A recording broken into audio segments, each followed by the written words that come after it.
You are entering the cosmos.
Hello, everybody. This is a really cool episode of Talk of the Town. Talk of the Town is sort of our venue, it's our little platform for topical shows with members of the cosmos that you may have seen many different times before. And we talk about things that are on our hearts and on our minds. And I was talking with Manny Zamora, whom you all know from Two Guys, talking about movies and also the Big Monster Briefing Room. Sometimes we call it the Sergeant Havoc briefing room. But anyways, he plays Sergeant Havoc on that. And from many other different things, he's been a guest and all kinds of stuff. And he co-hosts sometimes.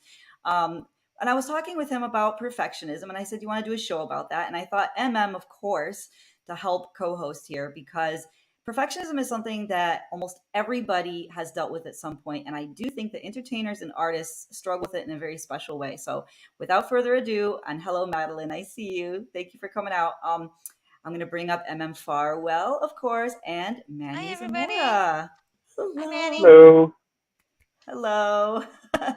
um, I'm really excited about this. I've been doing a lot of TikToks and all kinds of things about perfectionism and having a lot of discussions on and off air about this. And I was talking to Manny backstage the other day, and he said that he had struggled with perfectionism as an artist. And it was one of the reasons, and I'll let him talk in a second and say his experience. But he said that for a while it actually deterred him and knocked him off of his path as an artist. And I thought that was really interesting. And instead of just talking to him privately, I thought it would help all of us if we all heard of it or heard his story.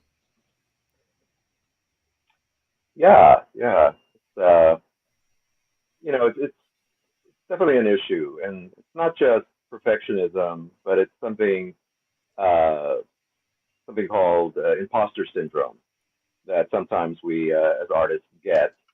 Um, and reminding me of a story that I read from Neil Gaiman, who is an author and an artist as well. He created the Sandman comic book. Uh, And he tells a story about being at some function. And he saw this man, this older man, standing in a corner, just kind of quietly, and every now and again, people would come up to him and, talk to him briefly and shake his hand and what have you. And so he was curious. So he went over to the man and he started talking to him. And the man was saying, yeah, this is, quite an interesting function. And, Gaiman says, well, seems like people seem to know you. And I mean, they're always coming up to you and saying hello and everything. And he said, yeah, I guess. But I don't know why. I mean, there's so many other very famous people here, and so they chatted for a little while, and the man left, and so Gaiman eventually, he asked around, said, who was that gentleman? Who was that man? And come to find out that this gentleman who was so sort of nonchalant and like, I'm nobody, was Neil Armstrong, the first man on the moon. Are you serious? That is That's crazy. amazing. That I, is I really I'm very amazing. serious. Yeah, Oh so my that's gosh. the story he tells. So even somebody world famous like Neil Hmm. Armstrong Yep. feels imposter syndrome. Gaiman himself said that he wondered, why he was there because there were more famous people. Um, so it's you know it, I think we always feel like there's always somebody better, somebody that than we are, somebody who has accomplished more than we have, and things like that. And I know I felt that way, you know, in my, as you called it, my art journey. Um, you know, like I said, I've always been a big comic book fan ever since I was a child or a young man that I could read comics, and I would look at the art, and I grew up with artists like Jack Kirby and John Buscema and Joe Kubert, all the guys drawing for Marvel, Neil Adams and all these very famous names. So that's why I aspired to be, to draw like, and so I studied and I studied and I bought the a book that changed my life called How to Draw Comics the Marvel Way, written by Stan Lee and John Buscema. And or is it no? Yeah, John Buscema. Anyway, um, and so I studied and I looked at the pictures and I tried and tried. I could never draw like those guys, you know. And so I became very frustrated. I said, okay, well, that dream's not going to happen. And like I said on the other show, I got a job as a graphic designer for our local newspaper, and that kept me employed for many years until recently. I finally retired about 4 or 5 years ago, and but I kept drawing. I kept drawing and trying, and I finally realized, with the help of my partner, I finally realized that instead of trying to draw like these other guys, and they would even advise the same thing, but it just wouldn't stick in my brain for some reason, is that you've got to develop your own style. I mean, Hmm. yes, you learn the basics, you learn anatomy, you learn perspective, you learn all these things, but then you take those all that stuff that you learn, and then you apply it to your own style. And for a long time, I kept thinking, well, I don't have a style. I don't have that. It's hard And to find. it's finally dawned on me that yes, you do have a style. You do have a way of drawing that's distinctly your own, distinctly my own, and I finally came to realize that what my style is was not influenced by the comic books. It was actually influenced by the Saturday morning cartoons that I was watching. Because I grew up with Johnny Quest and He-Man and all those characters, and I realized that's what I was drawing. I was drawing in a very cartoon-like style and not a comic book style. And once that kind of soaked into my brain, once I realized, okay, that's what I'm doing. That's my style. It's cartoony. It's not this other thing that I kept thinking that I was doing. I finally relaxed. I finally thought, okay, it's taken me all this time. It's taken me, 50 It's your years golden key. Hmm. to, Yep. yeah, I finally found my golden ticket. And so now I'm drawing the way I draw. and I'm much more comfortable with it, and I'm actually producing. Uh, I finally but I finally started drawing, my comic books the way I wanted to draw them, or finally, not the way I wanted to draw them, but the way that came naturally to me. And because basically I was just overthinking everything. That was the problem. Yeah. And it goes along with that imposter syndrome of, oh, it's got to be this, it's got to be that, and perfectionist as well, and because I would go back and I would draw and redraw stuff over and over and over until my partner, finally said, no, you got to stop. You got to learn to say, this is it, this is enough, Hmm. this is as good as it's going to get. And that's another thing. I also learned this phrase, uh, good, done, not perfect. Hmm. Yep. In other words, you got to learn to say, this is stop. You got to learn to say, this is as good as I can make it, rather than it's not perfect. Because what I've learned is that perfect really doesn't exist. It's just something that we make up in our minds. That we say, it's what we think is as high a standard as you can reach. That's what we Hmm. consider to be perfect. And the thing is that the people that we think are perfect, people that we think are like the greatest ever, Yeah. didn't get there overnight. Gordon Ramsay tells a story about how he started. He started in a kitchen somewhere. He started at the bottom, and but over the years he studied and studied and he studied, and now he's where he is as considered one of the world's greatest chefs with all these restaurants, TV shows, and what have you. And what brought that to mind is I was watching Hell's Kitchen, which is one of my favorite shows. Yeah. And Oh my gosh, I used to I binge that. There was like a whole year of my life where like we would just binge watch that and watch it and all of the catchphrases, and it could be very right? addictive. Yes. Oh yeah, yeah. And actually, it was another show I was thinking of. It's actually Master Chef. It's another show that he Oh, okay. It's has. not And any of okay. those, they're yeah, all Any binge of them, they're watching. so any of those. great. But They're so but great. he was he was demonstrating how to butcher a chicken. The proper way to butcher a chicken. And after and he just bam bam bam. First you do this, then you do this, and then you. And so all the contestants are watching this, right? Just mouths agape. Hmm. And they'll do the little interviews later, and it's like he makes it look so perfect.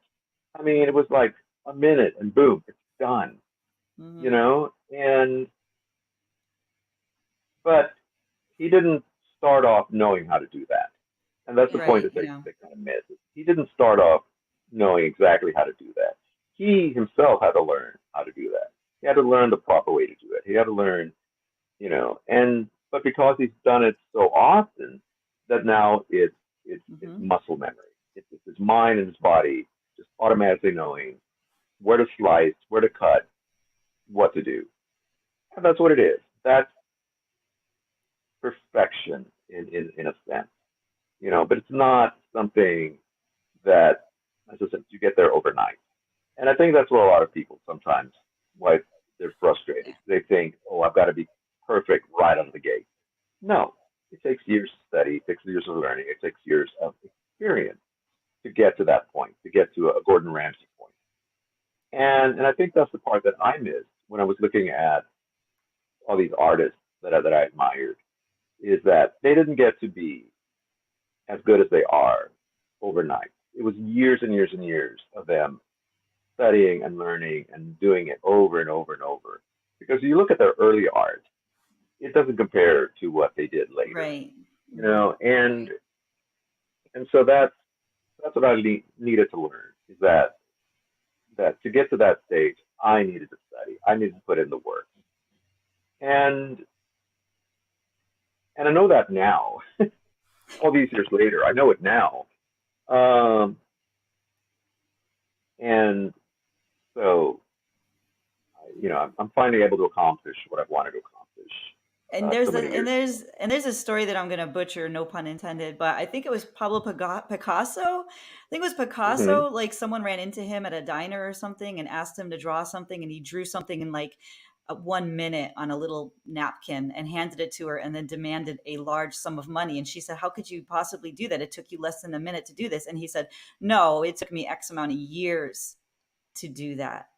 And he was What? just trying Exactly. to, so he's trying to show her, no, like it didn't take me 1 minute to do this. Like everything that like our careers or anything that we are able to produce today is the sum of all of the dedication, hard work, and focus, all the sacrifices that we've made, all of these years, like a PhD student will tell you, she had to give up all of the parties, all of the weddings, all of the fun stuff that all of her friends were out doing. She was always there with her head in a book. So now she gets to be the professor, or but it's not something that she just did overnight.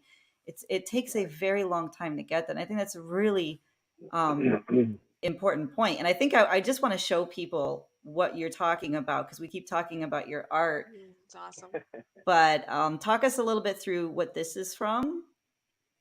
Okay, this is an illustration from a book called Blanca and the Seven Luchadores, and it's basically a retelling of Snow White and the Seven Dwarfs, except instead of dwarves, they're little person wrestlers. They're Mexican wrestlers with the mask, I love that. and Isn't that great? It's like the they're Mexican Power still Rangers. Yep. and instead of the names like Sneezy and Doc and Grumpy and so forth, they have their it's the color of their masks and their uniforms that Hmm. kind of tell who they are. And I mean, it's kind of the same premise, but Yeah. slightly different. We put an Hispanic spin on it. Hmm. And much of the story takes place during Dias de los Muertos, Day of the Dead, and so there's a whole plot line about that, and the little people, the little wrestlers, trying to save their friend Blanca from crossing over during, because she's put under a spell. There's this bruja, this witch, the woman, who's Hmm. like the queen in the Snow White story. Uh, I love that. puts her in a spell and all that stuff. So that's where that comes from. I love that. Yeah. And I Me love the too. cultural, like, sort of like, introducing people to that culture. Not everybody, even in America, is aware of that culture, which is so interesting because obviously Mexican culture and American culture are, one and the same, really. I mean, it's the same, but a lot of Americans are still totally unaware. Yeah, look, Yeah, like Jamie is saying, that's awesome. And she's a visual artist as well. She is also a show host and a musician, yeah, but yeah. I see her. Yeah, yeah, and so she As a loves it too. country, especially right now with all the border issues and everything, there's a lot of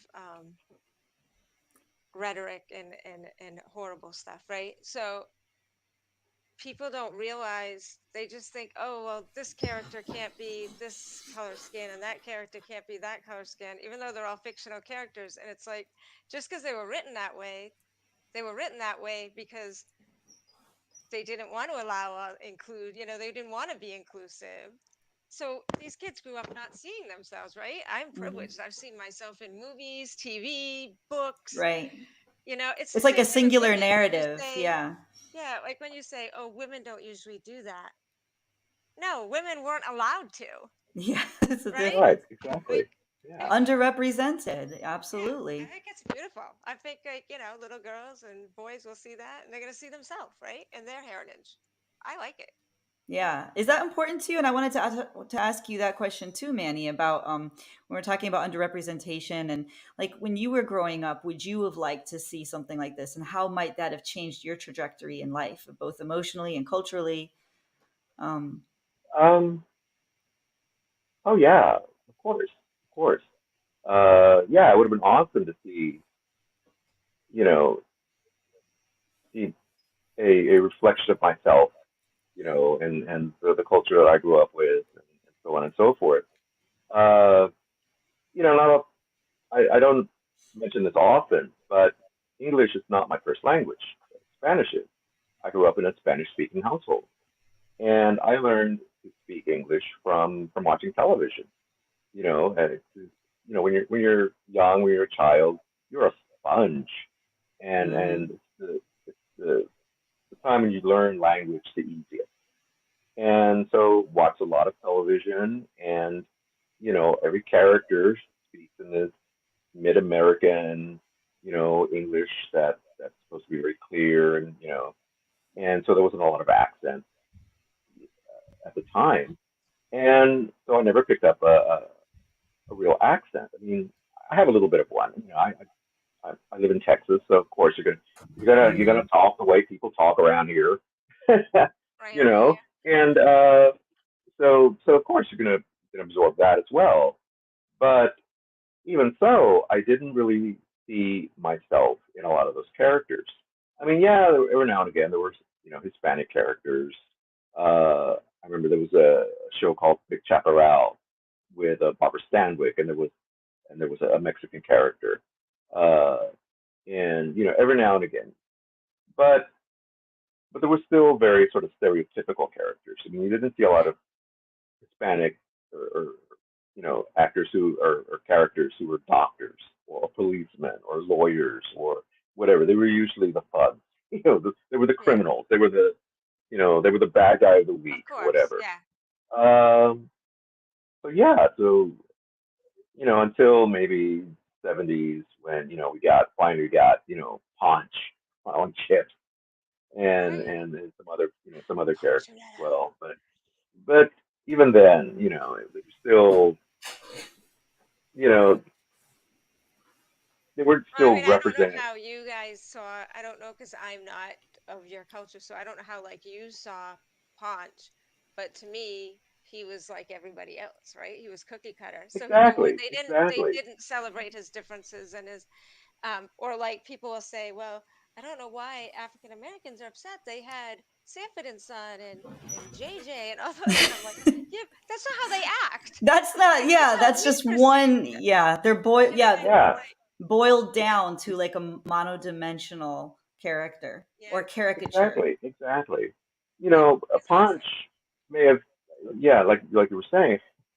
I mean, to put it bluntly, I mean, Punch may have just as well been another white guy, Yeah. another Caucasian man, because there was never any discussion of his, And to be honest, being from when I another was a kid, culture, we being just thought he from was Italian, right? Because exactly, I grew up around a bunch exactly, of yeah, Italians, and so mozzarella, if yeah. he told me or I mean, it corrected may as me, well have been, but even then, you never saw him right? talk about Yeah. his, you know, I mean, it started to change.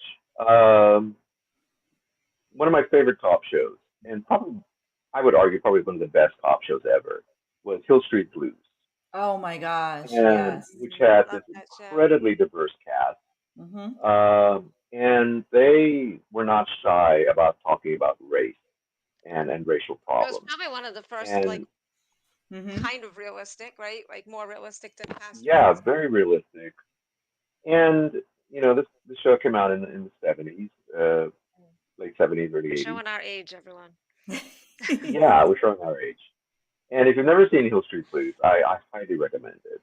Find it on Hulu or Yeah, Netflix or yeah, wherever it is. good show. Um, because what you're going to see is they're talking about issues that are still prevalent today about, police brutality, about profiling, about Hmm. racial discrimination, about stereotyping people, about, gender politics.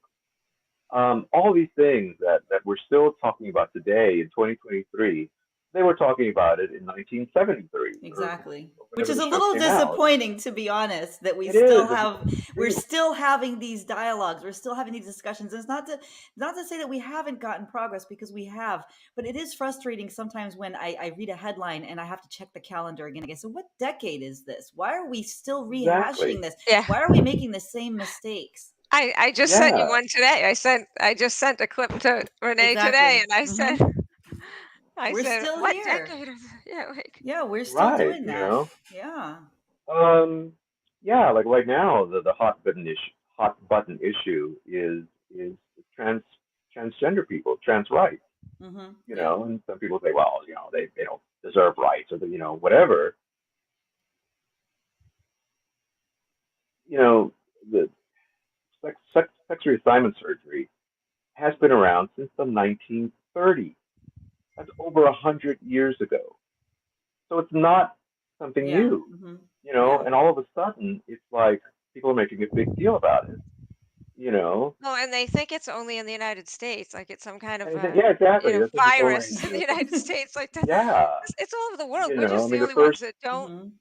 Yeah. It's not right, the normal, first right? It clinic, was because of us. It's not normal. Now we're normalizing it. Like, It hello, they're comes human to, beings. They have human rights. yeah, well, it also comes down to, and then I've talked about this before, about how frustrating it is that whoever has control is going to think that everything they feel and their experiences and their preferences is the status quo and is normal. And anyone outside of that is considered abnormal, or it's like it has a disease, or there's something wrong with them. And it's like, right? yeah, but if They're that the other, but outliers. if Yeah, right, but if the other group were in control, would they be thinking that about? Maybe that's human behavior, but it's just so frustrating because they try to consider things to be abnormal when really what they're saying is that they don't understand it and they are afraid of it because Yeah. it's not their experience. We have to learn as individuals and as a culture. We have to learn how to ask questions instead of trying to superimpose our template onto other human beings, which is a form of bondage, a form of slavery, to say everything I feel and do and prefer is normal and is the best way to be. It's a very arrogant way and it's a right, very dangerous way once you start heading down that right. road. Yeah. Yeah. Yeah, I've And seen a lot of videos. Oh, I'm sorry. Go ahead. no, I was just gonna say, um, you know, for me, it's I can't relate to another culture because I'm obviously a Snow White little privileged girl over here with blonde hair and blue eyes. But We love you the same. We love I you the know, same. but Yeah, yeah, I don't try to say I can understand because I don't. But Right. Yeah. as a woman, it's like I had an argument a couple weeks ago. I thought it was a discussion and debate, but the other person thought it was an argument. Anyhow, about how a lot of like the terminology in the Declaration of Independence and stuff is all men, men, men, right? And Mhm. I'm like, and I was naming off a million things like policeman, fireman, mailman. Like I'm just going Mhm. through the list of stuff, and they're like, yeah, but men covers all of humankind. That's how it always was. I'm like, yeah, no. Show me where woman wasn't there, and then tell me that these people they didn't know there were no terminologies they told me for women. And I'm like, they damn well knew they were talking about men when they wrote the Declaration of Independence. Did you Of read it course further they down? knew. You Yeah, of know? course they Like knew. the Context. Constitution wasn't written. That's what I meant, the Constitution. They you know, they didn't know what the term was for women. I mean, it's just some No, of the that was arguments are intentional. Yeah. ridiculous. No, that was Oh, absolutely absolutely. intentional. Yeah, of course. I mean, yeah. women I've couldn't I've even heard own the same thing. Yeah, property. Yeah, And women it's a couldn't lie vote. from the Women. first sentence, right? From the Hmm. first paragraph, it's It's a lie because it's obvious. all Yes. men are created equal. Well, no, Hmm. they're not, because when you go further down, it talks about, Native slaves at Americans, African 3/5 and Americans, women and don't vote. And yeah, like, they no, yeah. they knew. No, it's intentional. It's very intentional. I was just pointing Yeah. out that how there's the arguments just Yes. it's like banging your head against a wall because they're arguing and there's no basis, no fact. Yeah, and I've mentioned this before, and again, sometimes I'm like a broken record, but if somebody's not listening, or sometimes you tend to repeat yourself. Mhm. Aaron Johnson Levy, whom we love, he often streams live on SDF Network, but he's an incredible person. He spearheaded and created a show with Jimmy DeLuca, who is Jimmy Kimmel's producer, on Fox Soul. Fox Soul is like the African American division and of Fox. Okay, so it's not Fox News; it's Fox Soul, and it's called The House. And I started watching it, and The House it tackles the African American experience within LGBTQ. So that's their that's The devil, their right? that's what they talk about. Yeah, that's their main sort of thing that they talk about. But everybody watches it because it's so fascinating, right? So me, not belonging to any of those groups, I decided to watch it because first of all, I wanted to support Aaron and I love him and adore him, but I couldn't stop watching it because it was the first time someone had really explained this. They had a trans actor on, and Gracie. So if you Google the House Fox Soul Gracie, you will see this episode. Gracie had literally been shot at for being trans. I mean, had a bullet, actually. And anyways, the point about Gracie is, so Gracie's there talking about, look, I'm not just fighting for trans rights for myself. No, no, no, no, no. Everybody has a dog in this fight. You know why? Because if I'm not allowed to live my authentic truth and reality and identity, and if I'm not allowed to act on my sexuality, what makes you think that they're going to support you when you have something where you start to Right. have certain feelings, or you have an Oh, we're evolution seeing within it. you? Right. We're They seeing it will present attack the day. They're same. taking more and more Yes, away, and they we're keep letting them because taking we're more and arguing more and over. more They because distract us over here and change right, stuff they're over here. distracting, but at the Yeah. end of the day, it's that type of attitude, very few people are going to be left unscathed. So when I'm listening to Gracie, that was the first time it dawned on me, oh, this is my fight. Because once they start to take away, like Yeah. Em said, once they start to take away freedoms and rights, and they start to play with who's human enough to have a human right and who's not human enough to have a human right, Exactly.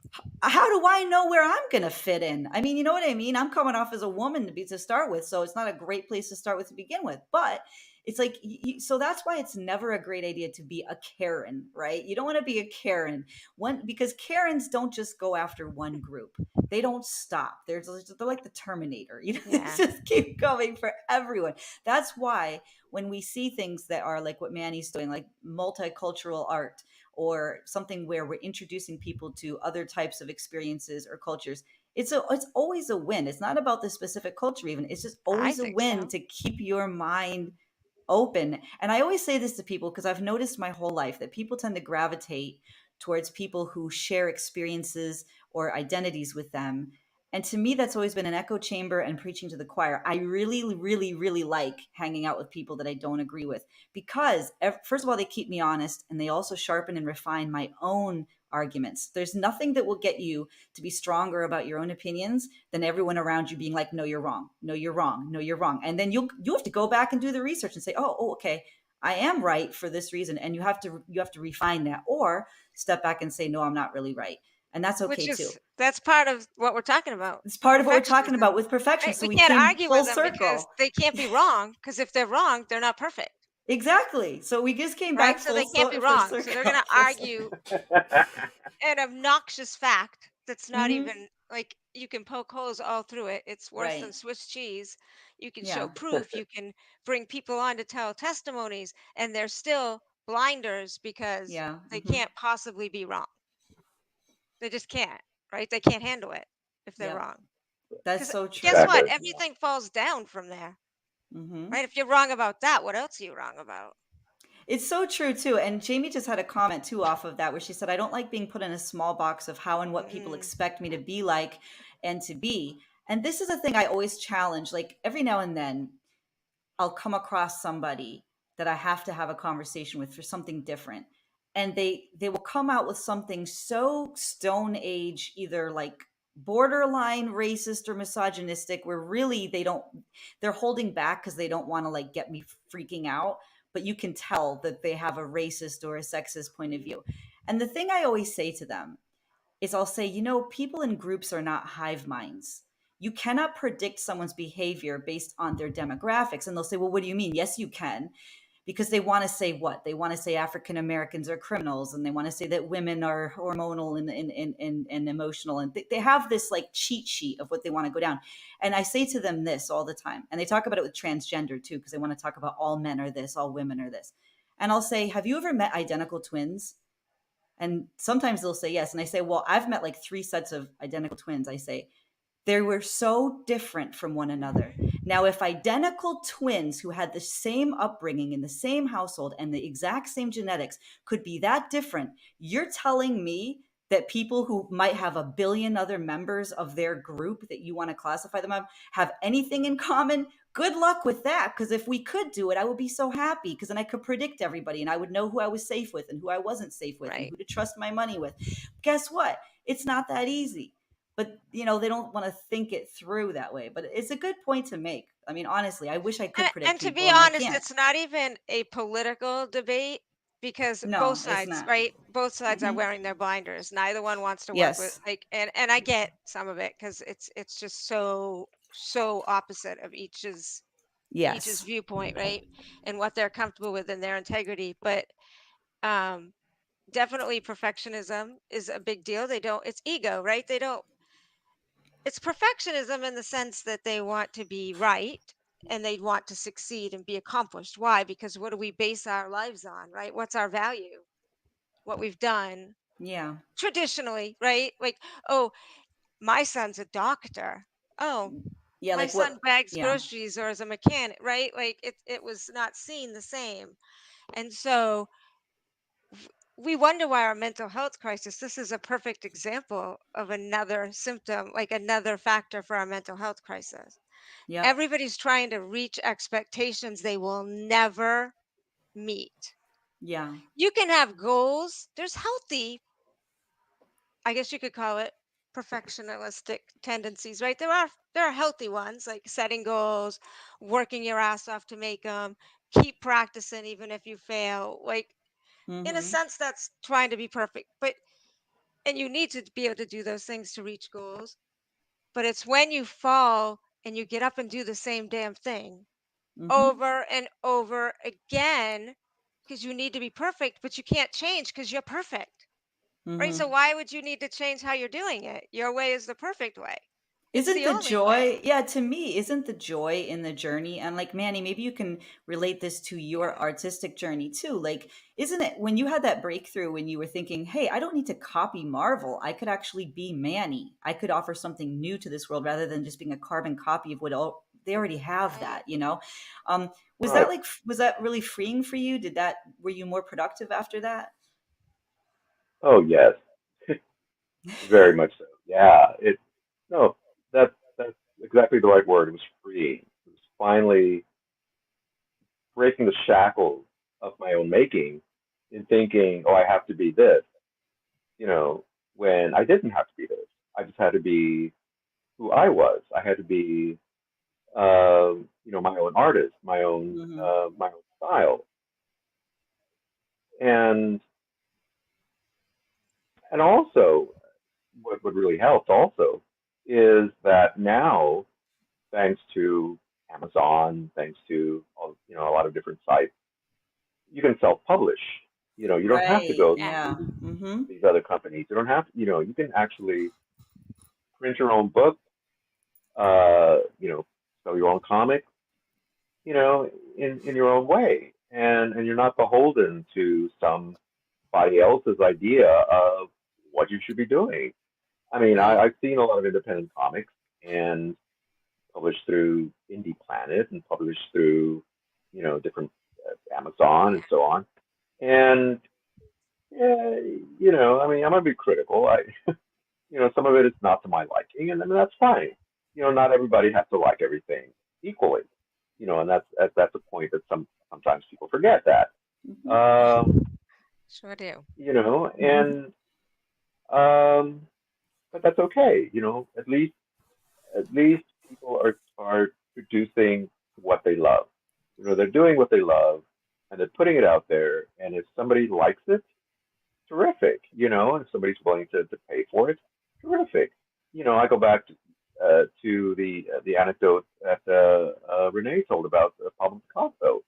He did something that he loves to do. He drew something, and even though it sounds on the surface a little absurd for him to ask payment for a doodle that he scratched off on a napkin, but still, like he said, this is not something that he did in a minute. It's something that came after years and years and years of experience. And, you know, and sure, yeah, he should be enumerated for that. I'm sure whoever this person, if it's a true story, somebody has an original piece of art by one Yeah. of the greatest Hmm. artists that have ever Yeah. Yeah. lived, And he deserves and they should compensation. appreciate Yeah, that, sure. you know. And rather than thinking, oh, he dashed this off, in a minute, they should think, oh my God, I have an original piece of art of one of the greatest artists that ever lived, Right. you know, and just leave it at that, Hmm. and be appreciative of that, Yeah. because I heard that a lot too when I was working, when if I did something in a minute, it's like, oh well, just did that, you just threw that up. Well, yeah, I was able to do it in a minute because for the very same reason, because I it took me years of study to get to the point where I could do it quickly. Right. Hmm. You know, Yep. people seem to have this idea, I've seen memes about this as well, that if you're able to do something quickly, then it's not as good as somebody who takes a long time. No, if you're able to do something in what people would consider quick, Hmm. in a few minutes, what might take somebody else an hour to do, it doesn't mean that what you've done is any less valuable than somebody who's taken a Well, longer yeah, time. think of an attorney or think of a doctor. You go into a doctor, most Right. doctors now have about 3 minutes or less to spend time with you, and they have to, that's what the Right. administrators actually tell them. And it's like they're not doing something in 3 minutes. It took them 20 years of education to get there, usually. Exactly. So that's a Exactly. lot of time, and they're getting paid that hourly rate that they're getting paid because they weren't getting paid all of that other time. So they're way behind schedule, actually, financially, usually by the time that they're able to Right. make that work. Yeah. Right. Yeah. Exactly. Yeah. Yeah. Yeah. And the other thing with perfectionism is when we hear a statement, I don't want to say everybody, some of us have outgrown, matured, had an epiphany, just don't give a anymore. But Yeah. but when we hear a statement and it could be something like, "Oh, Manny, this is really good, but probably going to have to wait a little while before you can publish something really, brilliant, right?" Which sounds like a total insult, but what do we hear? Oh, it's not good enough, right? I failed. But really what they're saying is, look, this was your first try and it's good. Like, give me your second try because you're going to publish, you're going to be an author, right? But we don't hear that. We don't hear that at all. Yeah. We only hear the, Yeah. We hear the I don't yeah. We want it hear right now, or you the didn't make the team, or, whatever, you didn't get this job. Like we tend to focus on the negative aspect or even invent the negative aspect when it's not there, even if they didn't hmm even say. Yeah, one thing that I've learned, and this is a little bit from my legal education, like in whenever there's an appellate brief that goes before a court, so let's think of the Supreme Court or whatever. If you hear the justices really laying in and requesting more and more detail and getting really intricate about their arguments with a particular side, that's probably the side that's going to win.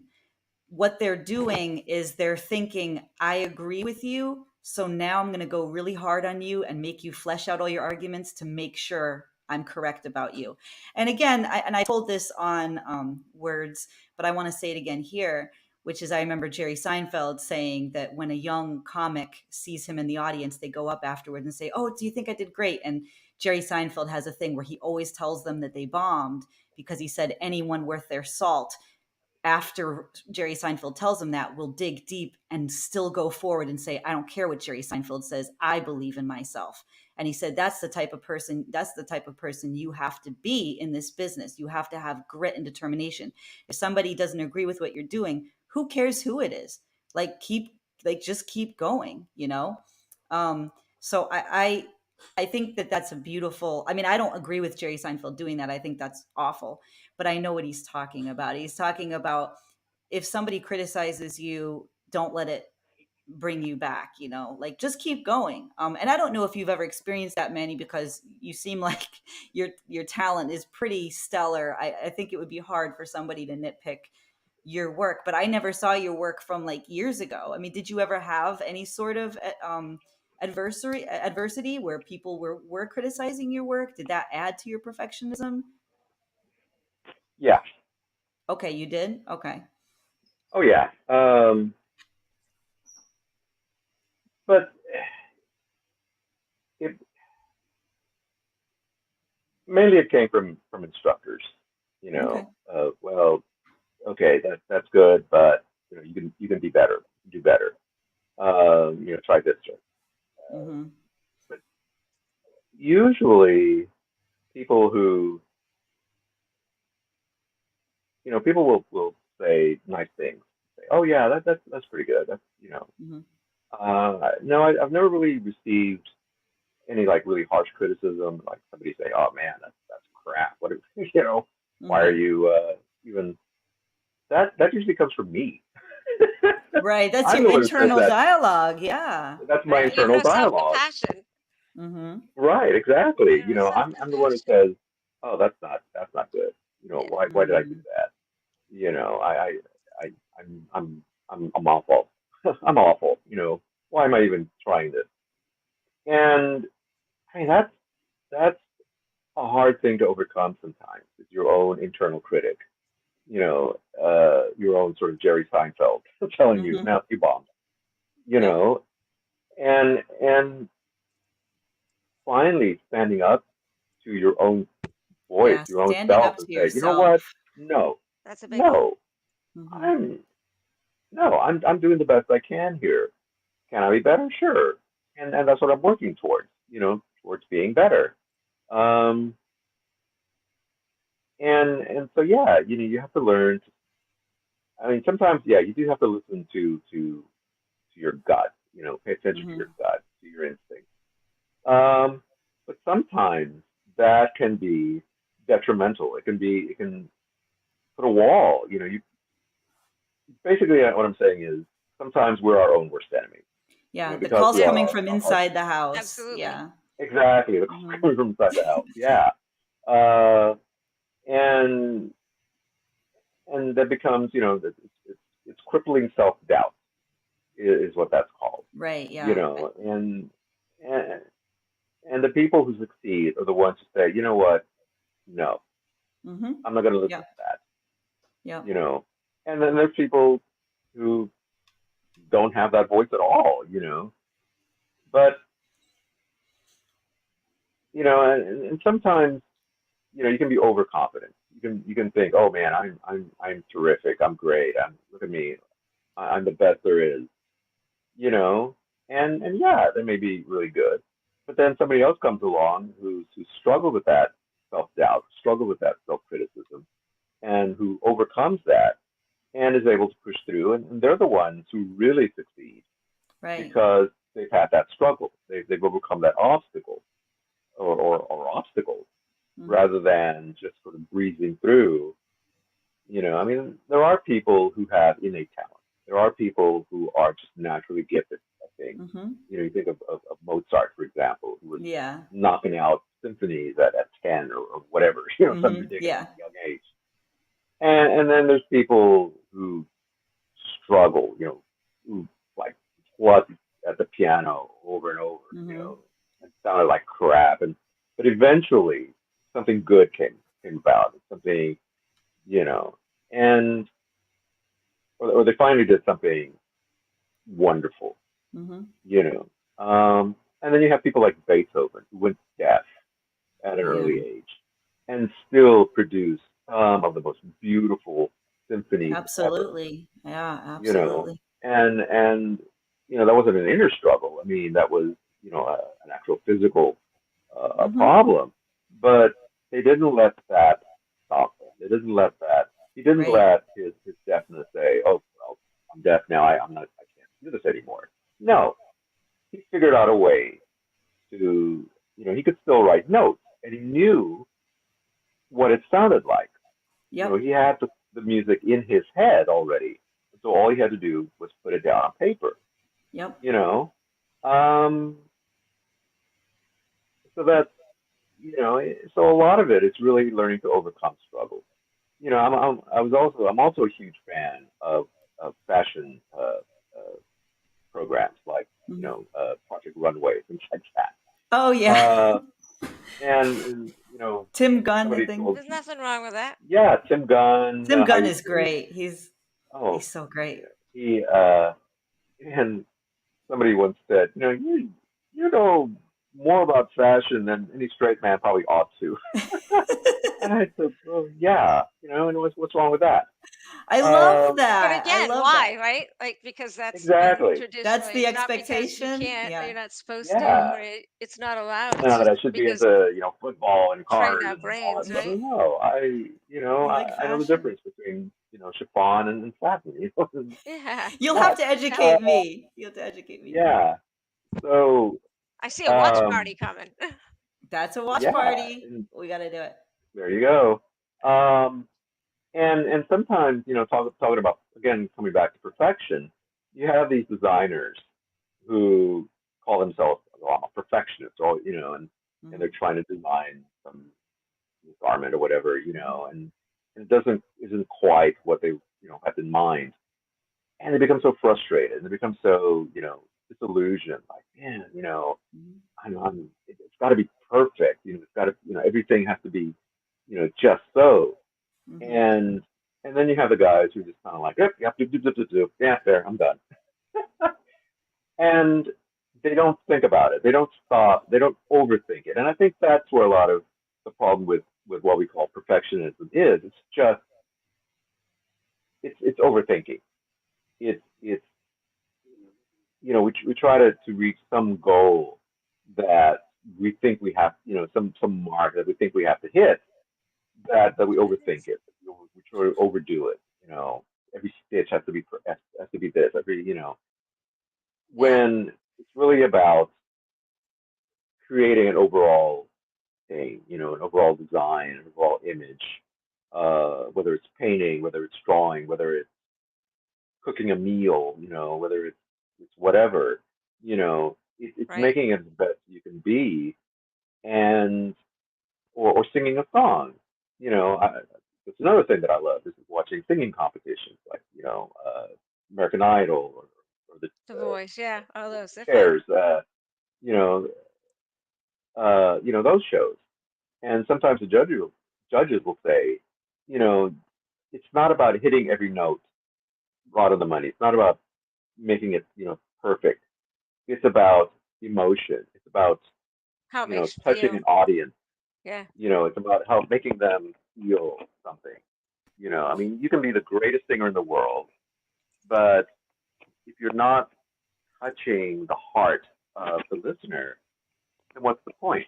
I Right. mean, now, if it's a combination of the two, if you're a Whitney Houston, for example, you can hit Mhm. those high notes and hit those beautiful notes, and you sound perfect. And you're singing something like, I Will Always Love You. Holy cow. I mean, Yep. you've got to be Mhm. an utterly heartless bastard Yeah. not to feel something when especially when she hits that high note, Yep. you know. And that's the thing. But again, Whitney Houston didn't get to be Whitney Houston Right. Right. overnight. It took her Yeah. years Mhm. to Mhm. be able to hit that note. You And know, she never hit um, perfectionism in her own mind. That Yeah, was her she was struggle. very right? tough on herself, extremely tough Yeah, on herself. exactly. Imagine She's being very Whitney tough on Houston and herself. being like, Yeah. "Oh, I bombed that." And it's like, "No, Yeah. you didn't, Whitney." But in her mind, she never got to She that never place. And I could think, reach the expectations. Yeah. yeah. So you had Right, mentioned exactly. expectations, and Mhm. I think so. This touches a little bit on what Renee and I had talked about. This a little bit is like, say, let's just take ice skating or gymnastics in the Olympics, and what women and men were doing 5 years ago. What they're doing today, they Oh never my would have even gosh. imagined. It'll never happen. Yes. They'll never do. So what do? We raise the bar. We raise the bar. We raise the bar. I mean, eventually, we're not going to be able to do it, right? And not Mhm. everybody can do those miracles. I mean, we are literally as humans setting ourselves up for failure. Yeah. Like, Because there Right. was all the just time. there was just a young figure skater who just was it like 3 weeks ago. She became the first female figure skater ever to do something like some kind of a backflip that was But now it'll become the but norm, now it's right? the norm. Like we keep pushing Yeah. and pushing. Thoroughbreds with racing, they keep doing that to the point where now a lot of them are breaking their limbs because they are Right, they're breaking their fast. ankles. They are Yeah. literally faster than they are built to be. They're Right. Right. defying. Yeah. They're And defying the you had laws of mentioned physics. schooling too, what Mhm. we're taught, right? So what are we Mhm. taught in school? We're taught we have to color in the lines. And if we Yeah. don't, then keep trying. It's almost there. You're almost in the lines. Mhm. It's very beautiful.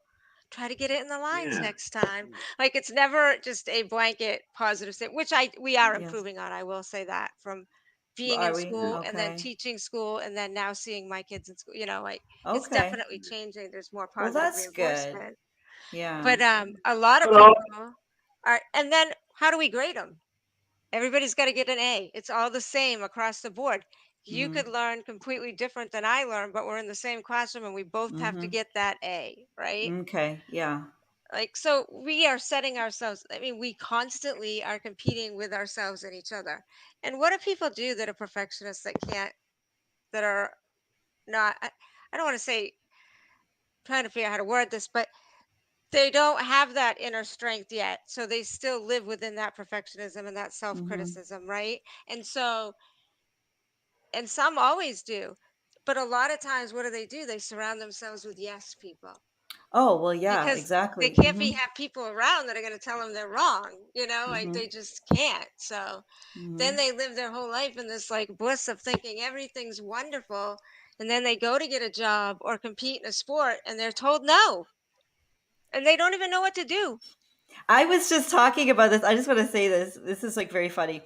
A lot of the people that I've known over the years have been like wildly successful in whatever sector they're in. Yeah.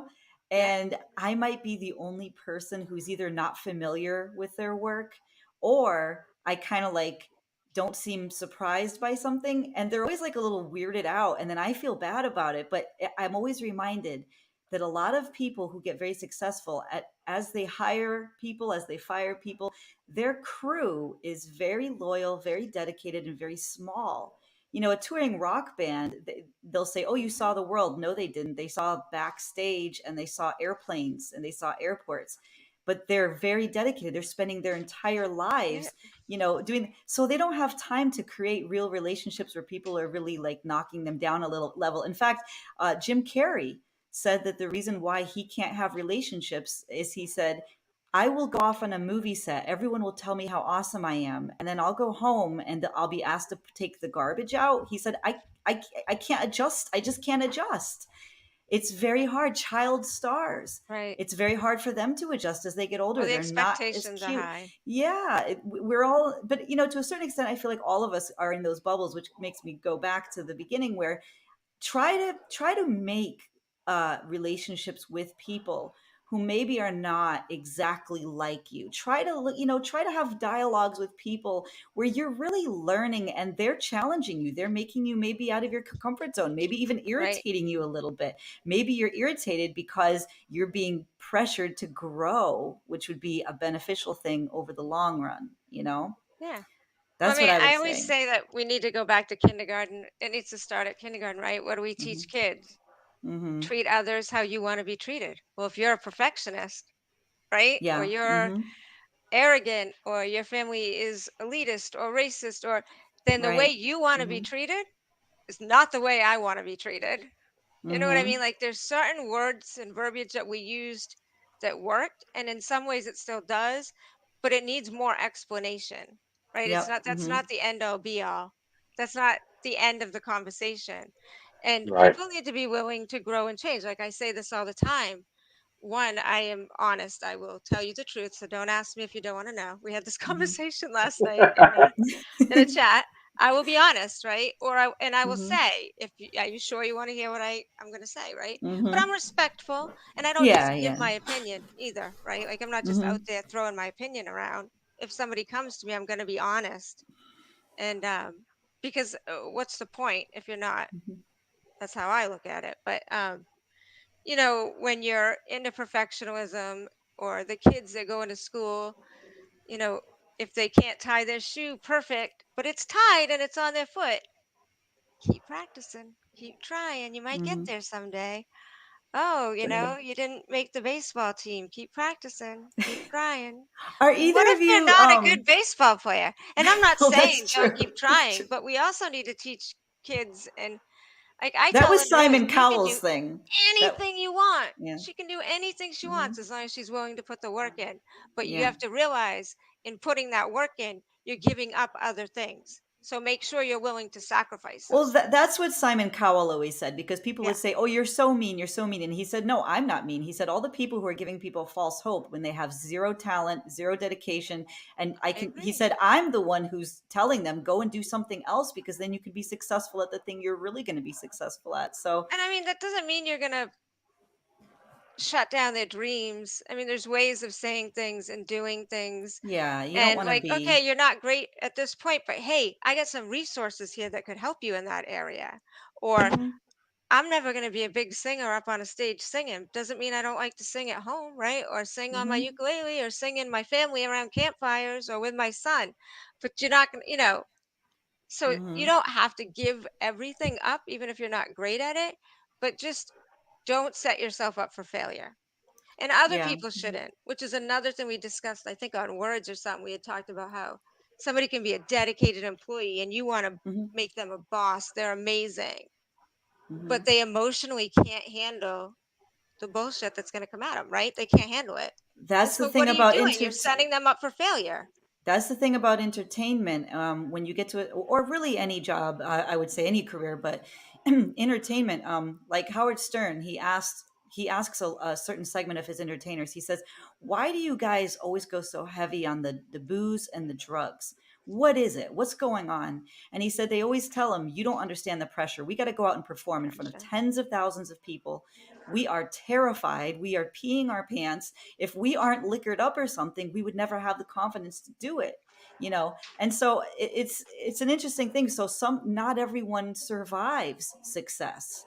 Not everyone can survive success, and that's the emotional work. So I always tell people early on when I meet them, like when we're doing these interviews, if they're young enough, I'll say to them, just make sure emotionally you are going to be able to handle the attention. I had a phone call with a colleague of mine who's in her 20s, and she was freaking out because she was getting, people online were criticizing something she had done, and she was freaking out. And I was like, this comes with the territory. Go to Miley Mm, Cyrus's pages, go to any of the, you have to know that when you sign on for anything in entertainment or anything really, if you take a stand for anything in this world, everybody is going to come out of the woodwork, and it's not always pleasant, and a certain, and you just have to emotionally be able to handle it. And so I think a lot of people spend a lot of time on yeah. their CV, and they spend a lot of time on all this other stuff, but it's like, do all that, but also make sure you have that inner confidence and courage. And perfectionism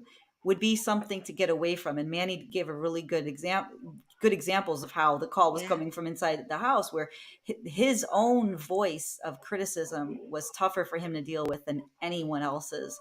So we need to really work on that. Otherwise, you'll end up like another Hollywood tragedy, where everybody thinks you have the best life ever, but you're coming back to your hotel room and, being depressed and feeling lonely. Yeah. Yeah. It's Yeah. hard. No It's thought hard. alone. It's hard. It's a big Yeah. subject. It is really hard. Yeah. Yes, Manny. Oh, no. I just wanted to say one of the best pieces of advice that I've ever heard was came from a fictional character, a little green puppet named Yoda in Yoda. The Empire Strikes Back. Awesome. He tells Luke Skywalker, the hero of the story, he tells him, well, he's trying to get his spaceship out of the swamp, right? And Yoda tells him, well, just use your force, use your power to lift it out, you know. And the kid's like, okay, I'll try. And Yoda says, no, do or do not. There is no try. Yeah. And and I've thought about that. For Mm-hmm. years, I've thought about that, what that means. Mm-hmm. And, and some people, I'll tell people this and they'll say, oh, well, that's ridiculous. And of course you should be able to try, and it's like, yeah, no, no, that's true.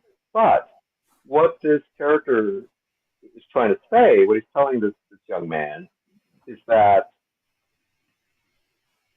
uh, either you do something or you don't do something. Mm-hmm. Yeah. That there's no in between. And you got to do the work.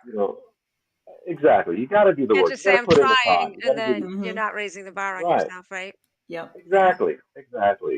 And that's what that means. Um, and so he tries and he fails. And his response is, "You're asking the impossible." And so Yoda's like, oh, okay, I got to show the youngster. And so he's this little green thing, and he lifts this spaceship out of the swamp and puts it on the dry land. And Luke's response is, I don't, I don't believe it. And Yoda says, that's why you failed. Mm-hmm. That's right. He Yep. didn't believe in himself. He didn't Yeah. believe in his own ability. He didn't believe in his own power. And that's what he means by try, or either you try, do or do not.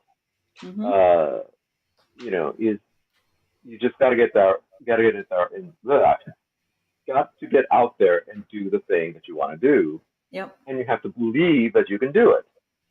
Yeah. That's the whole lesson in that scene. Mindset matters. Mindset My, actually matters. And I right, never used to believe that, but now people kept saying it and I thought it was mumbo jumbo.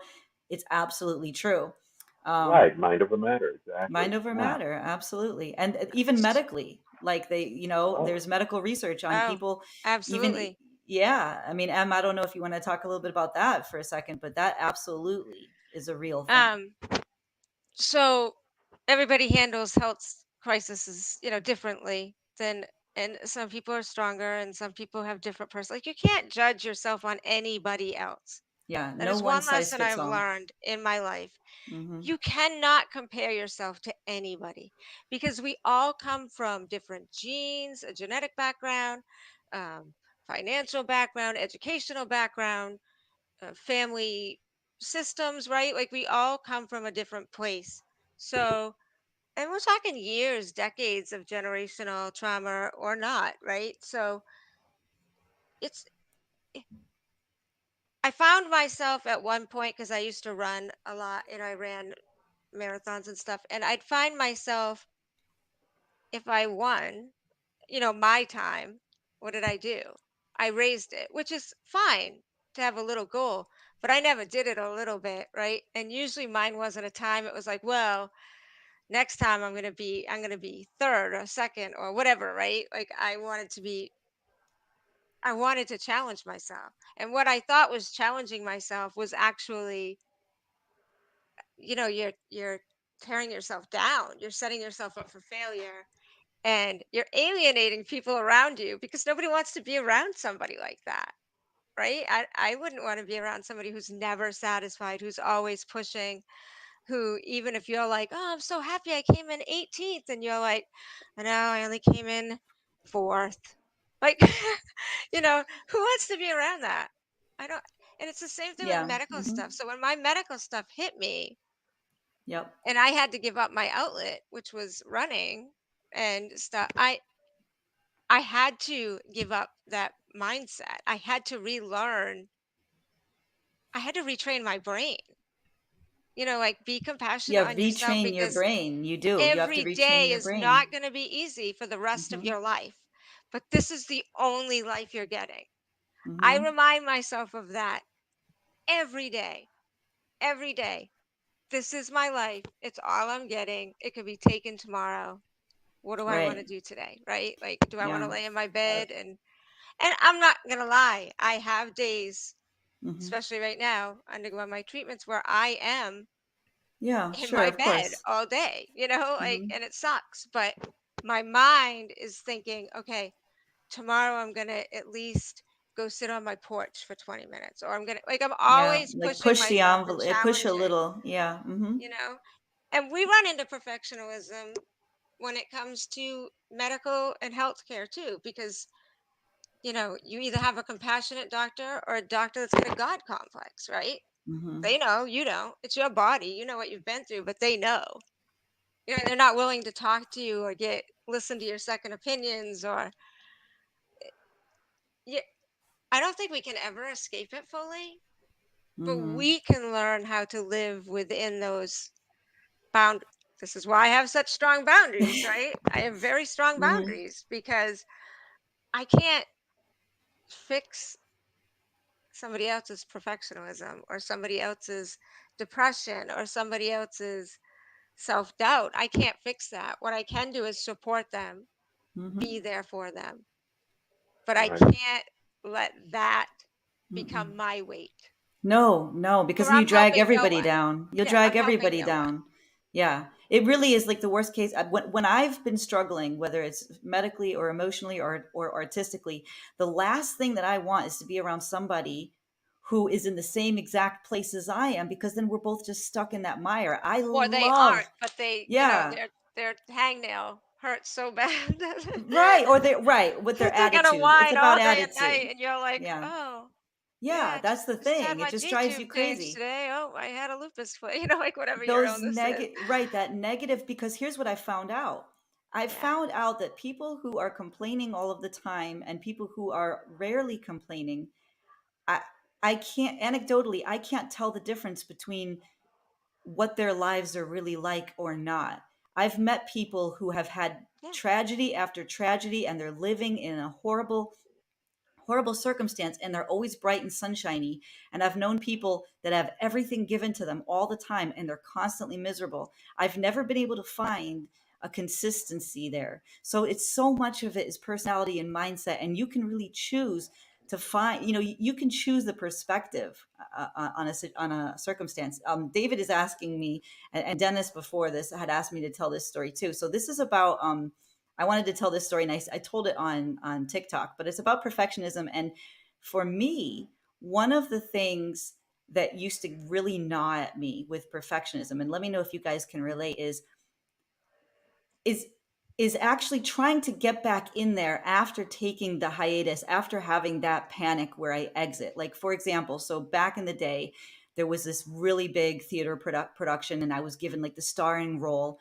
And I was at first really happy. And then I started freaking myself out, thinking, there's no way I'm going to be able to pull this off. There's just no way. I'm going to mess it up. Everyone's going to see me mess up. I'm probably going to get sick the night before and not even be able to make it. This is just a tragedy waiting to happen. So I went to the director and I was like, no, just, I'm not going to be able to do it. And he said, I'm not really taking your no. He said, go home and think about it. He didn't really accept my no.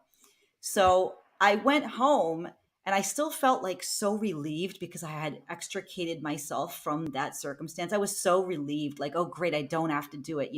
Even though he told me to wait and think about it, I was like, I did tell him that I can't do it.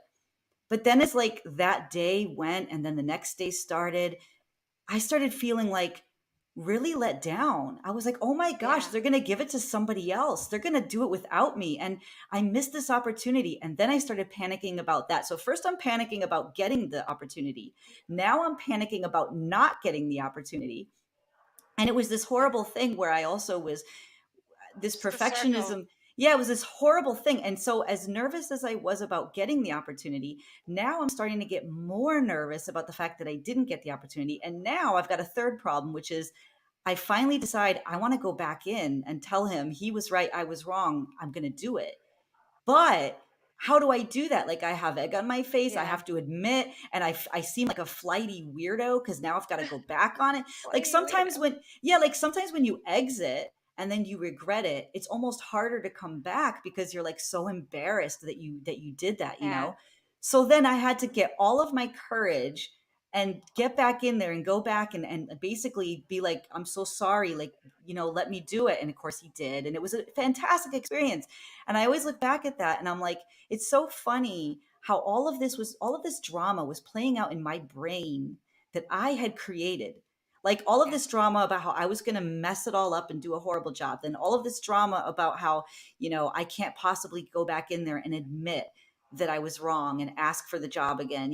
It was just right. all in my brain. And I'm so Which glad that I did it, I've said that 100,000 times, right? Reality is in Everybody's our heard it. brain. Is that Yeah. our brains Mhm. can be our biggest abuser It is. It was like it's awful, and if even we let it. thinking about it, So, like, even when and I'm the other thinking thing about it, is, I'm getting freaked out just remembering yeah, it, telling you guys. yeah, That's why I don't tell the anxious, story that right? often.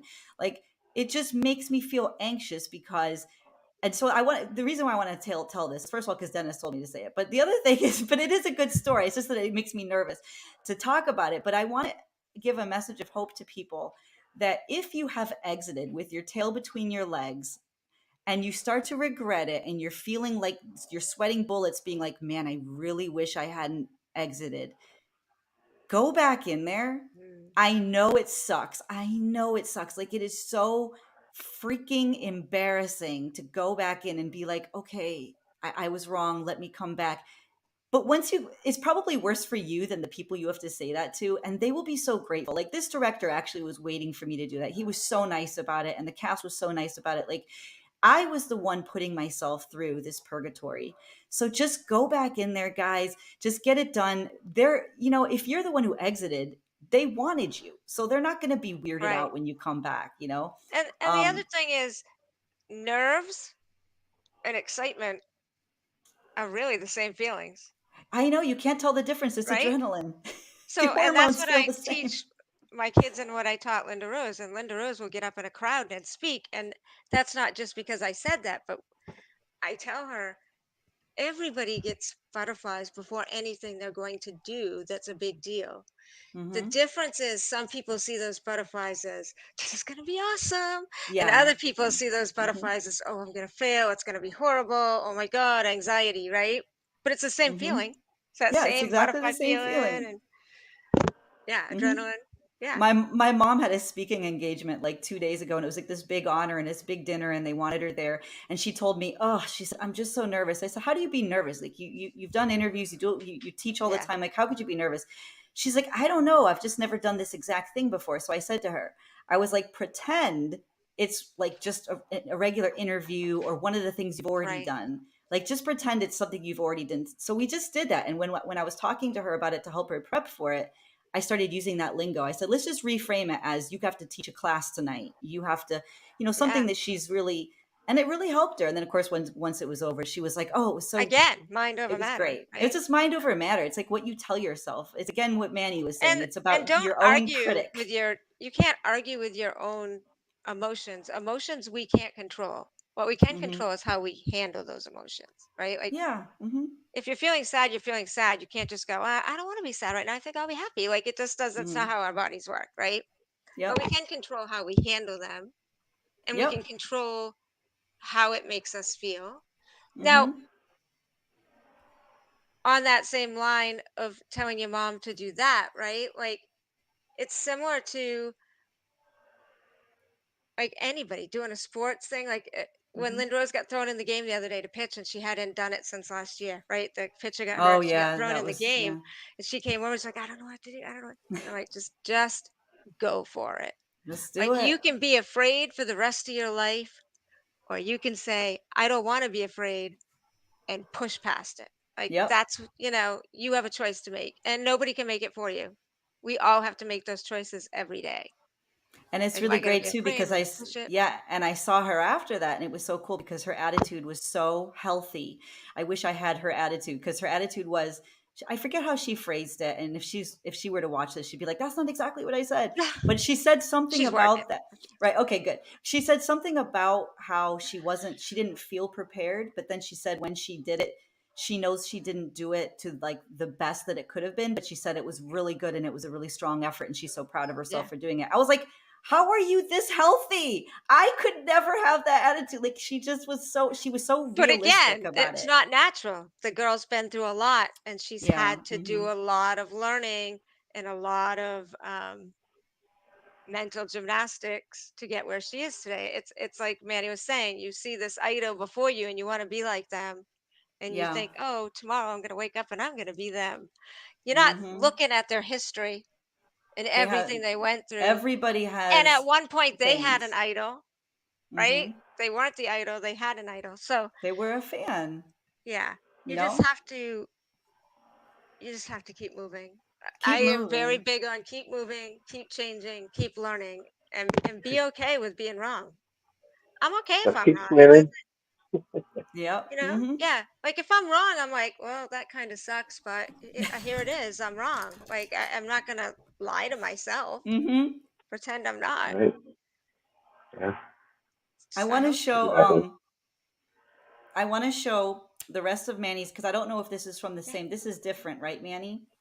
Yeah, this is Okay. from the comic book. Yeah, Okay, so talk a and little bit about this.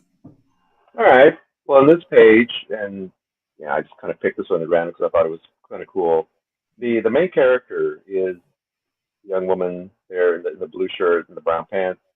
She's a veterinarian. She's her name is Teresa Reyes, and she's been captured by this group of mercenaries in Africa, and she's trying to get this guard to make her to let her go to the bathroom because she wants to change into her superhero persona, which is that Okay. final panel. That's her That's in cool. her That is outfit. so cool. I love that. Yeah, and um, so this is just a sort of a transformation scene, uh, and this is from the beginning of another story where a local sheriff has brought this little white. I don't know if you can tell. It's a white tiger cub in this little cage. And this is Teresa in her normal guise as the veterinarian in her sanctuary. And so the sheriff knew to bring it to her to take care of or to find out why it's roaming around free. And it's kind of inspired by a true story. It wasn't a tiger, but it was a little a cub at escaped from a local zoo and was hiding out in somebody's under somebody's porch.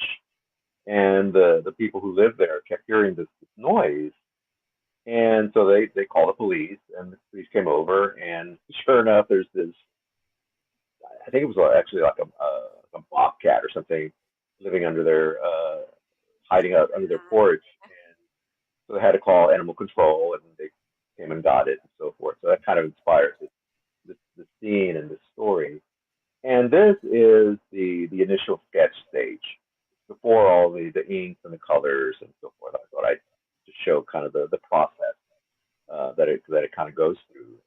This is where it starts, and then it goes to I love the seeing other this. page. This is yeah. my favorite part of all of it too. And you know what? Like Em and I are not Marvel, we don't know about all that, even though, like I said, my friend Edison had tried since I was 15 to make me into that. But I've I've probably I've seen seen every movie because my husband does. you've probably seen the movie, but you I see, but The we I, are, movies, I yeah. watch, and forget. Like, but we know the art. Like we've all been exposed to those comic books, and it's just funny because I know Manny was saying that in his mind he couldn't live up to that. But Em, like if you saw that, wouldn't like you and I couldn't tell the difference between that and a Marvel comic oh book, yeah, right? no, Like the no, quality. I'm just talking about the quality. Like you can sense that right. it's different in that he has his own essence to him, but the quality is.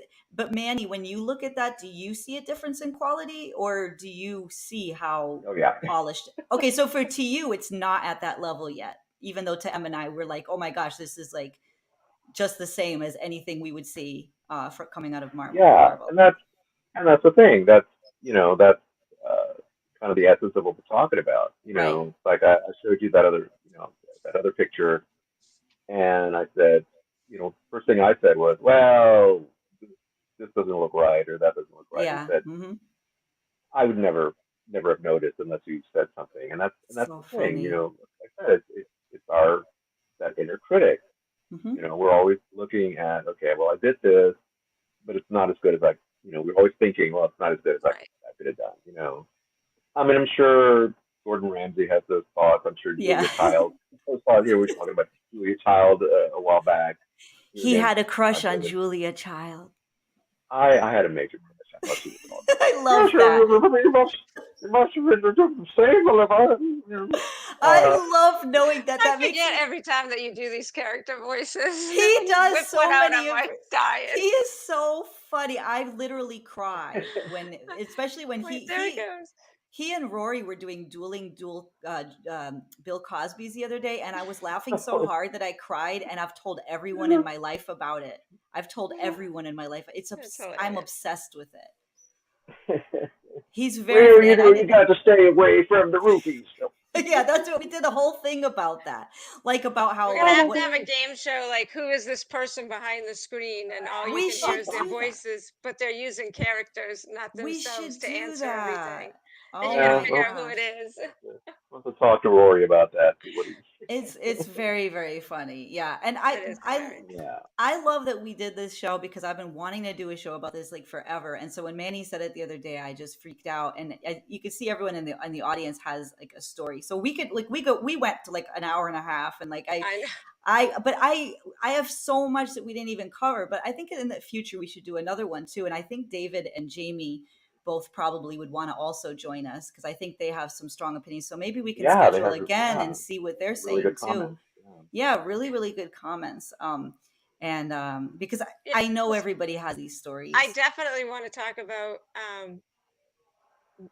the like bullying as well comes from perfectionism, right? Oh, like, yeah. Little Johnny has to be perfect. So you just all the you time just get in there and get he in has there. to be perfect. He has to be perfect. He has to be perfect. Or little Johnny's a piece of garbage at home, right? They treat him awful. So it's like perfectionism can affect all of that as well, and which grows. And what are we creating in our world right now? We're creating children that grow up and want to shoot a school, right? Like that comes from somewhere. And the other thing is, I'm not excusing them by any means. Please don't anybody take that. That's not what I'm saying. I'm just saying I know what you're talking about. We live in a world where children are being raised and they grow up and want to kill other children. Like, so we need to be examining all of those reasons. Yeah, absolutely. Yeah. And by the way, Jamie and David both said yes, big yes, that they want to be involved in part 2 of perfectionism. So hopefully we will do that relatively soon. Hopefully Manny will come back, and I'm hoping, because I think it's a great conversation, and I learned a lot today. So I'm gonna let everyone get off to dinner. I gotta eat too. I'm so hungry right now.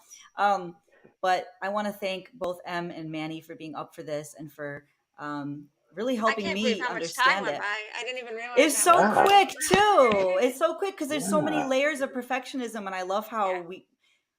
It's almost like we unpacked like an onion. Found it. It's like every single different layer had something have a way different. Of doing that one. Well, we get a little crazy. We're like, oh. Well, thank you, Renee. Thank you for having me. Yeah. Thank you. I just love talking to both of you anyway. So any excuse that I can get, I'm just so excited. And Manny, do you want to promote? Manny, of course, has 2 shows coming up this week, correct? Yes, yeah. Monday we have 2 guys and a gal talking about movies, and we're going to be talking about John Carpenter, the director. That's going to be our topic. And there's some other things that's kind of brewing with Miss Renee here. And of course, I'm so excited! It's so exciting! Really, we can all plug Cosmos because there's a lot of this crazy stuff going on, and a lot of really good stuff. There's so much stuff like Big Monster Briefing Room, of course. Sergeant Havoc's Big Monster. Sergeant Havoc at some point, yeah. Sergeant Havoc's Takeover. Yes. Takeover. That would be so cool. I would love that. That'd be a spin-off. Yes, a spin-off. Oh my gosh. Yes. And David said, I do want to read this, Manny. He said, I'm loving some Manny in our community. Awesome contribution. Yeah, I love having him here because I can plug him into everything because he can host, he can co-host, he does visual art, and then we do the movie shows, then he plays characters, then he does impressions. Like I'm like a kid in a candy store, and he'll tell you I'm working him hard because I'm always like, oh my gosh, we have Manny, we can do this. I'm so happy with it. And Jamie said Manny is awesome. I know, it's crazy. Yeah. The only thing I haven't done is sing. We love it, and of course we love MM. And MM she's Oh, working Emma's 24 hours a day. wonderful. So MM, if I Yeah. start talking about what you're working on, we would be here another hour. I So don't know. if you Well, want I to will say this. choose, I you can will choose say a couple one. of things. I will throw out one little hint and Okay. one guest that we have coming, and that is Oh, yes. we were talking about schooling and needing to change schooling, and we have a guest coming on that teaches unschooling, Which is Oh, and that's going to be fantastic.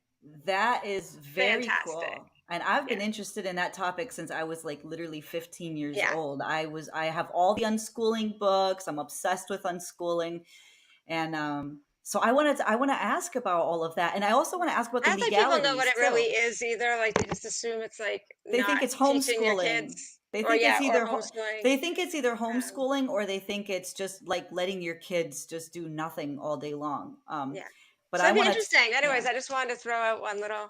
When Blurb. is that? yeah. Is there a date on that yet? I am not sure. I don't have it in front. We of have me. so many. We have so many shows Let and me guests. check the spreadsheet. She has a spreadsheet, which is the only way we can keep everything going. David said he's looking forward to that. And Jamie said that Manny Yeah. needs to meet Lavender Jones. Lavender Jones is quite the character. And yes, Manny should meet her at some point. I think we should do like an improv night or something and have Lavender meet. No, we're Yeah. still in the process of setting her date. So Oh, okay. All But, right. I'll get on that though soon. because I'm really excited about that. So we have that because we have a new show coming up called Journeys, which is going to be MM and myself, and we're going to talk to people who have had some really interesting journeys in all different sectors. You know, we have all and kinds of people different who are stuff going to going on. take us on a journey so we can learn. Yeah, they're going to be It's Cool. going to educating be us. interesting. I know they're Nice. going to challenge us. A lot of the guests that we have are going to Already. challenge us and make us think outside the box. And I'm And hoping other to people get. will come on too. Yeah. Yes, That'd be that's great. right. And Jamie wants to, and of course, Jamie's here. So she has multiple shows, but she said The Warrior Within is tomorrow at 7 p.m. Eastern. The shameless show plug. No, that's what we're doing. That's what we got to do. So 7 p.m. tomorrow, everybody tune in. That's right. And David said it'll be a magic carpet ride. And yes, it will. And Nice. now the Steppenwolf song is Yeah. in my head. So thank you. All right. Good night, Get in everybody. your nominations for stars. Oh, We're yep. taking the nomination for stars, so get those in. And Ooh, I think I know yeah. who I'm going to nominate. check out I the know social somebody. media because our TikTok is booming. Go to TikTok. Manny's all over the TikTok. It's great because Yeah. but I love Who's the keep putting Manny. me there? I know, but I can't. You're so fun. So go to @Cosmos Creative TV @Cosmos Creative TV. MM will tell you. She and I spend like 24 hours a day making these things. We're obsessed with it. Sandy as well and Jamie as well. The four of us. Pulling them out of the shows and stuff. Yeah. Yeah, it's so fun. No, So we get to. it's cool. It's cool. Yeah. But the It's minute we cool, got yeah. that up, within days of us getting that up over the threshold and putting like Over 1,000, yeah. constantly putting stuff up 24/7, we're posting. I have had so many guests that I've reached out to are all of a sudden reaching back. Viral guests, like guests who go viral all the time. They start to notice because we are up on 1,300 now, maybe. I don't know. Yeah. It's over 1,000, but yeah, once you get over 1,000, then they start coming. We're gonna do it live. We're gonna do that still. Yeah, we got to start doing lives. All right, guys. Thank you, everybody. I love everybody here, and thank you, Em and Manny, for having this conversation. Bye, Have a everybody. great night, guys. Good night. Bye.